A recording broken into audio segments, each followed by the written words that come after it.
ಸಂಪುಟ ವಿಸ್ತರಣೆ ವೇಳೆ ಮಧು ಬಂಗಾರಪ್ಪಗೆ ಅವಕಾಶ. ಮಧು ಬಂಗಾರಪ್ಪ ಬೆನ್ನಿಗೆ ನಿಂತಿರೋದು ಸಿಎಂ, ಮಾಜಿ ಸಿಎಂ ಇಬ್ಬರಿಂದಲೂ ಕೂಡ ಮಧು ಬಂಗಾರಪ್ಪ ಪರ ಬ್ಯಾಟಿಂಗ್ ಮಾಡಲಾಗ್ತಾ ಇದೆ. ಓಬಿಸಿ ಸಮುದಾಯದ ಲೀಡರ್ ಆಗ್ತಾರೆ ಇವರು. ಶಿಕ್ಷಣ ಇಲಾಖೆಯಲ್ಲಿ ಒಳ್ಳೆಯ ಕೆಲಸವನ್ನ ಮಾಡಿದ್ದಾರೆ. ಯಡಿಯೂರಪ್ಪ ಕುಟುಂಬದ ವಿರುದ್ಧ ಗಟ್ಟಿ ಧ್ವನಿ ಎತ್ತಿದವರು ಇವರು. ಹೀಗಾಗಿ ಮಧು ಬಂಗಾರಪ್ಪ ಅವರಿಗೆ ಸಚಿವ ಸ್ಥಾನ ನೀಡಿದ್ರೆ ಉತ್ತಮ. ಅವ್ರಿಗೆ ಅವಕಾಶ ನೀಡಿ ಅಂತ ವೇಣುಗೋಪಾಲ್ಗೆ ಮನವಿ. ಸಿಎಂ ಮತ್ತು ಮಾಜಿ ಸಿಎಂ ಇಬ್ಬರೂ ಕೂಡ ಮನವಿ ಮಾಡ್ಕೊಂಡಿದ್ದಾರಂತೆ. ಖರ್ಗೆ ಅವರ ಗಮನಕ್ಕೂ ಕೂಡ ತಂದಿದ್ದಾರೆ ಸಿಎಂ ಮತ್ತು ಮಾಜಿ ಸಿಎಂ ಅನ್ನೋದು ಗೊತ್ತಾಗ್ತಾ ಇದೆ. ಬೇಳೂರು ಪರ ಬ್ಯಾಟ್ ಬೀಸ್ತಾ ಇರೋದು BK ಹರಿಪ್ರಸಾದ್ ಅವರು. ಇಲ್ಲ, ಬೇಳೂರು ಅವ್ರಿಗೆ ಅವಕಾಶ ಕೊಡಬೇಕು ಅಂತ ಅಂದರೆ ಈ ಕ್ಷೇತ್ರವಾರು ಅಂತ ನೋಡಿದಾಗ ಆ ಕ್ಷೇತ್ರಕ್ಕೆ ಒಂದೊಂದು ಕೊಡೋದು ಹೆಚ್ಚು.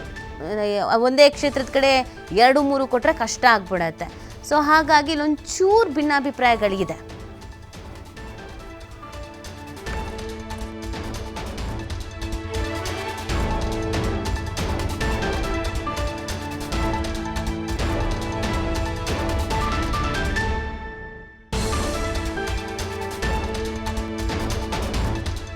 ನೋಡಿ, ಈ ಹಿಂದೆ ಮಧು ಬಂಗಾರಪ್ಪ ಅವರು ಸಿದ್ದರಾಮಯ್ಯನವರ ಸರ್ಕಾರದಲ್ಲಿ ಇದ್ದರು.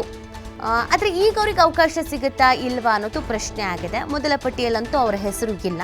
ಎರಡನೇ ಪಟ್ಟಿಯಲ್ಲಾದರೂ ಹೆಸರು ಇರುತ್ತಾ ಅನ್ನೋದೊಂದು ನಿರೀಕ್ಷೆ ಇದೆ. ಅವ್ರಿಗೆ ಕೊಡಿಸ್ಬೇಕು ಅನ್ನುವಂಥ ನಿಟ್ಟಿನಲ್ಲಿ ಇಬ್ಬರು ಮಾಜಿ ಮತ್ತು ಹಾಲಿ ಸಿಎಂಗಳ ಪ್ರಯತ್ನ ಇದೆ. ಗೊತ್ತಿರೋ ಹಾಗೆಯೇ DK ಶಿವಕುಮಾರ್ ಅವರು ಇವರ ತಂದೆ ಬಂಗಾರಪ್ಪನವರ ಶಿಷ್ಯ, ಇನ್ನೊಂದು ಕಡೆಯಲ್ಲಿ ಸಿದ್ದರಾಮಯ್ಯನವರ ಆಪ್ತರು ಇವರು. ಹಾಗಾಗಿ ಅವರಿಬ್ಬರೂ ಬ್ಯಾಟ್ ಬೀಸ್ತಾ ಇದ್ದಾರೆ.